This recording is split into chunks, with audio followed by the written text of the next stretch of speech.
YouTube, how's it going? I pulled the CRX in the garage because I put, I don't know, probably about 120 miles on this thing already. 10 bucks in gas in this thing, and it drove me about 120 miles so far, and it still has like an eighth a tank of gas left. I've been using it to go get parts for it. I actually just picked up these Hassport motor mounts for it. Today I got these for steel. I got them for 50 bucks.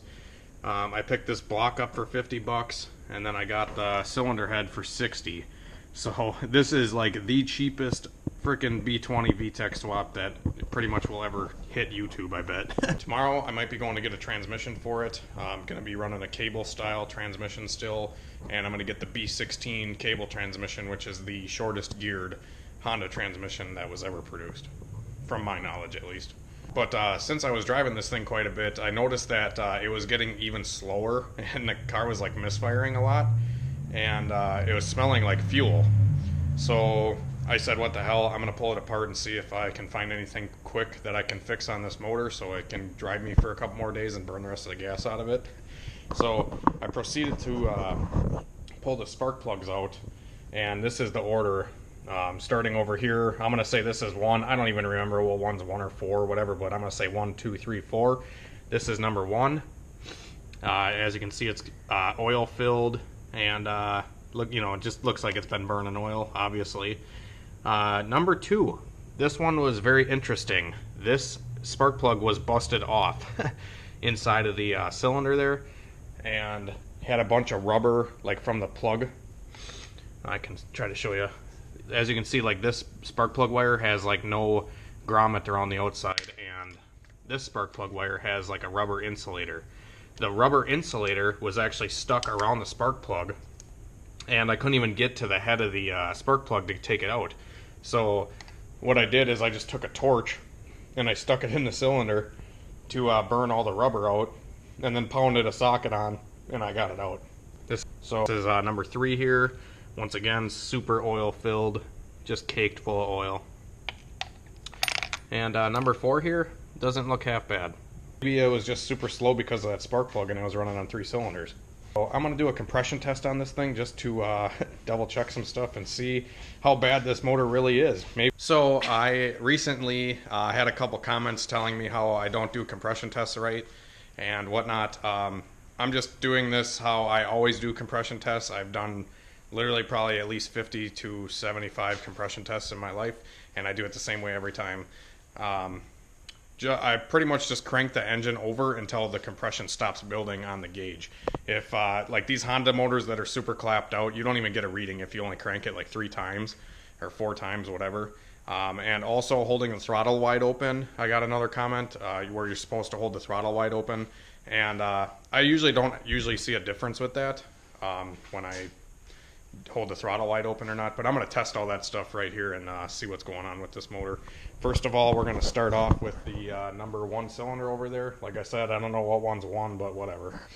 So we just got that one hooked up, and I'm going to crank this thing over.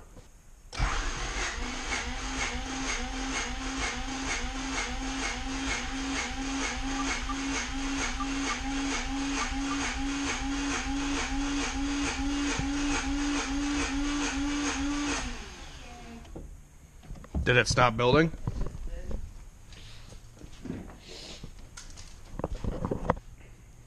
135. Was it just sitting there as I was cranking? Well, Did it take forever? Up, and then as it started here, it slowed down. It was barely moving. Okay, so that's where it completely stopped? Yeah. All right, so we got 130-ish, 135 on the first cylinder there. Do you want to do it again? And I'll hold the throttle wide open and see if it makes a difference. Alright, so we're going to do the same exact cylinder, and I'm going to hold the throttle wide open and see if it makes a difference.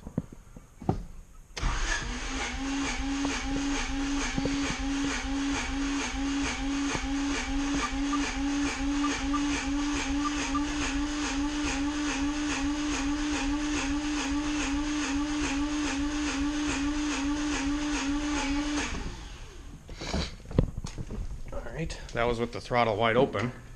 140. Yeah, it made about a 5 psi difference. Like I said, I don't usually do the throttle wide open thing because when I'm doing a compression test, I'm literally just seeing if a cylinder is like completely dead or if it's off like 40 pounds from any other cylinder. But yeah, like I said, that's with holding the throttle wide open, and it made like a 5 psi difference. Like I said, sometimes mainly it'll make like a 10% or 10 psi difference at most. But yeah, there's your test for wide open throttle.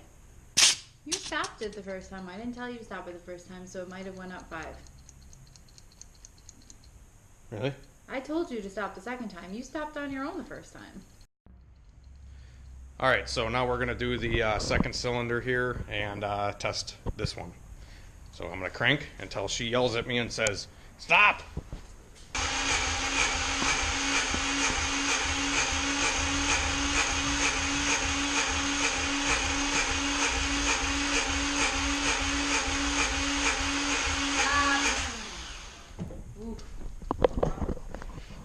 All right, see what this one's at.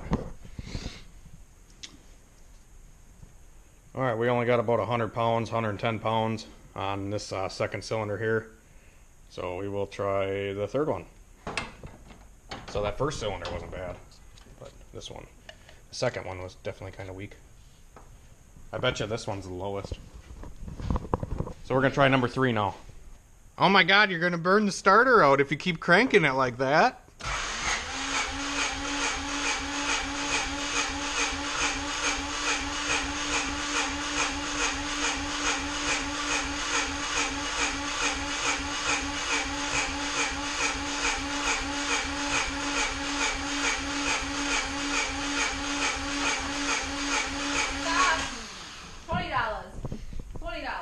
Why? Why? It wasn't the lowest? Oh, a fucking highest. No shit. This one actually had like the most oil covered on the spark plug. This is the spark plug out of that cylinder. Super oily. Maybe all the oil is adding compression. That could be. Because a lot of times when you add oil to the cylinder, it will add compression. Because the oil seals the ring better. So, yeah, a little tech tip. Alright. Let's try the last one quick.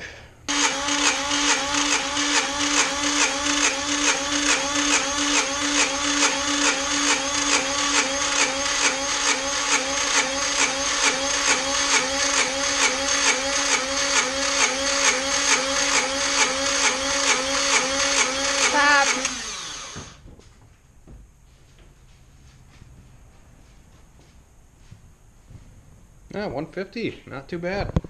So I'm gonna have to relook at the video here and see what one was lowest or what one was lower.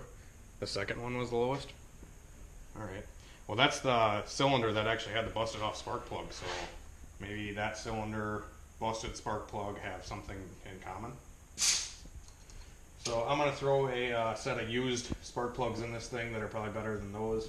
I have that B16 head over there has spark plugs in it, so I'm gonna yank the plugs out of it and throw it into this thing because I'm not sticking money into this motor. Why the hell would I? And we'll drive it around and see if it gets any better or not. Well, I thought this cylinder had spark plugs in it. Damn it! It does not have spark plugs in, so I don't know. You think LS spark plugs are the same as Honda ones? Ask Siri. Ask Siri. Yeah. All right. Well, we're gonna, since this head is broke out of the corner over here, I'm gonna actually test this cylinder head and see if it's got any bad valves or not.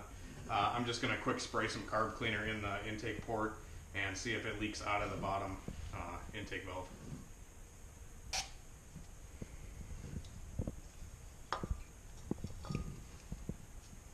Nothing. Nothing.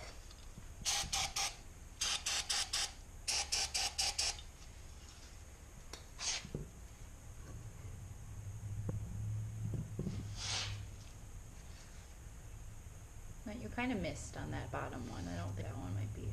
No, this one might be fucked up. See that? Mm-hmm. You see that?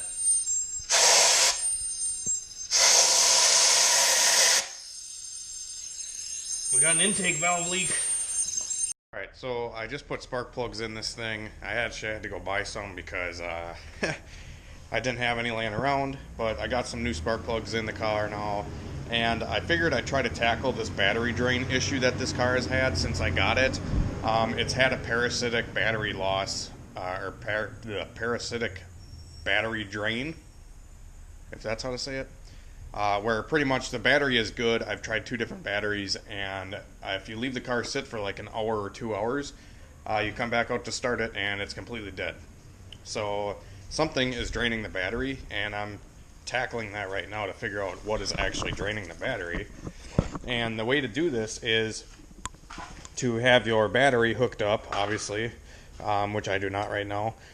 But you pretty much just want to take the ground side of the battery, and you hook up one end of your multimeter to the ground cable, and then the other end touch to the ground side of the battery with your multimeter on the amp setting, and then you'd have to turn it to, like, you know, the highest amp setting here, which is like 10 amp. What that does is it measures the amperage drawn through the circuit, and it can actually tell you if you're pulling too many amps of draw or of current through the system. Usually when the car is at a standstill and it's just sitting here, you usually only want to see about 50 milliamps of current draw. And I was seeing like 4 amps, not just 50 milliamps, 4 amps. So this thing was definitely draining the battery pretty bad. I did find that when you do this, I watched a couple YouTube videos, and you pretty much want to hook this thing up, and then it'll read, you know, 3.5, 4 amps, whatever it was, and then you just slowly pull fuses out one at a time until you see the amperage draw decrease.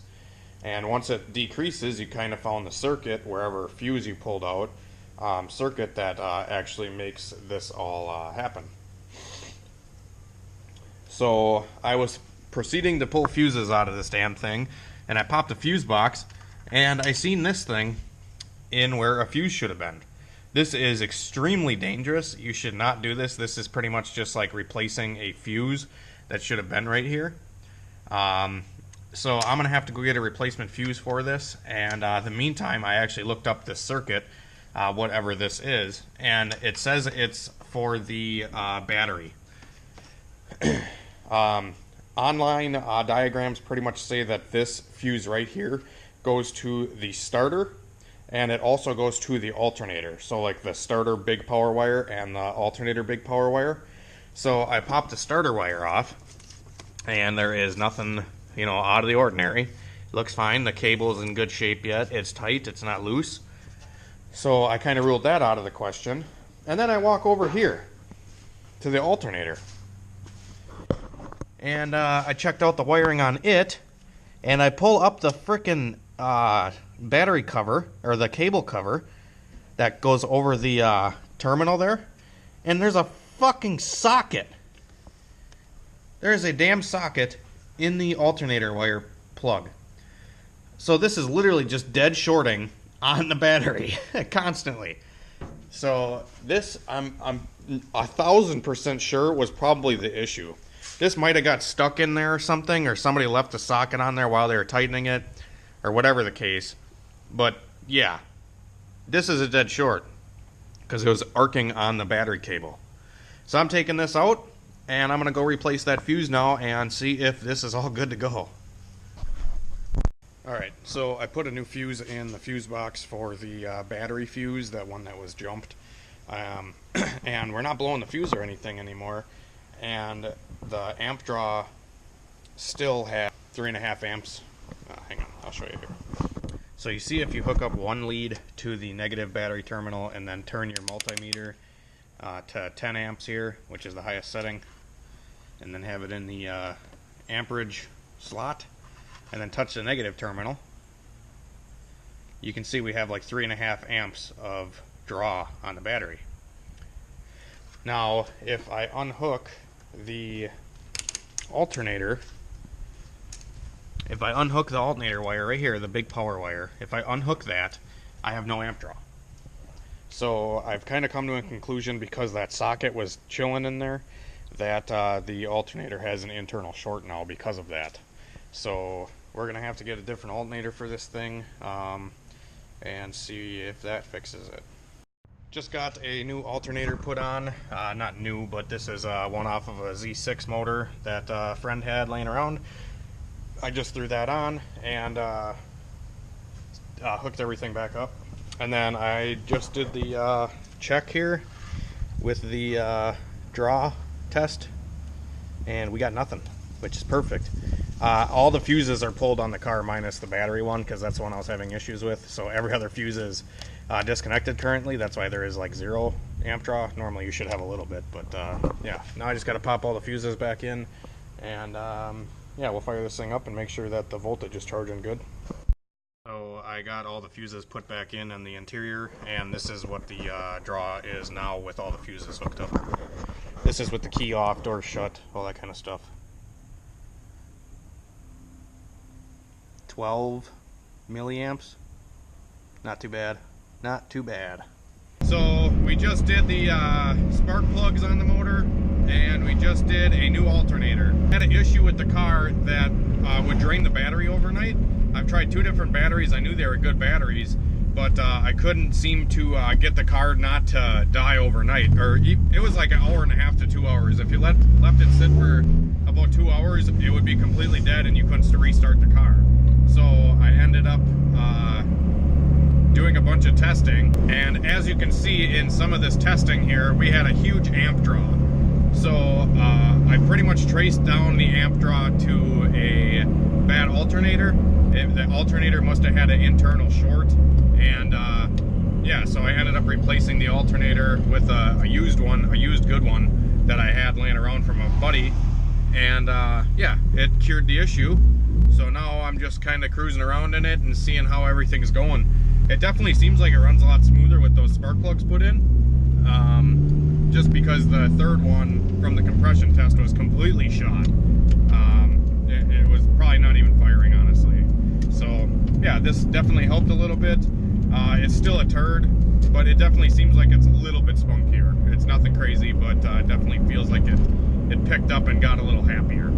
So the next video I put out is probably going to be us either trying to kill this thing a little more, or possibly putting in the B20 parts, rebuilding the motor, the B20 motor, or something like that. I almost have all the parts. All I need is a shift linkage and I think axles. And I think maybe hubs as well, because this is an HF model, which supposedly the HF model has like a different style wheel hub, and they don't accept the B-Series axles. So I might need to get some hubs too, which I don't know what I can use them off of. So if you guys know what hubs I can put on the HF, if I can use like Civic EG hubs, or if I have to get like Integra DA or Civic S or CRX SI or something like that. But yeah, this video is probably pretty long, guys. Hope you guys enjoy the content. The channel keeps growing pretty good. Like I said, I see subscriber count keeps going up every day. So I definitely appreciate that. And if you guys are new here, please consider subscribing, like the video. It helps get the video up there so more people can see it, and share it to all your friends that are into Hondas and LSs and turbos, or just horsepower in general. And we will see you next time. Have a good one.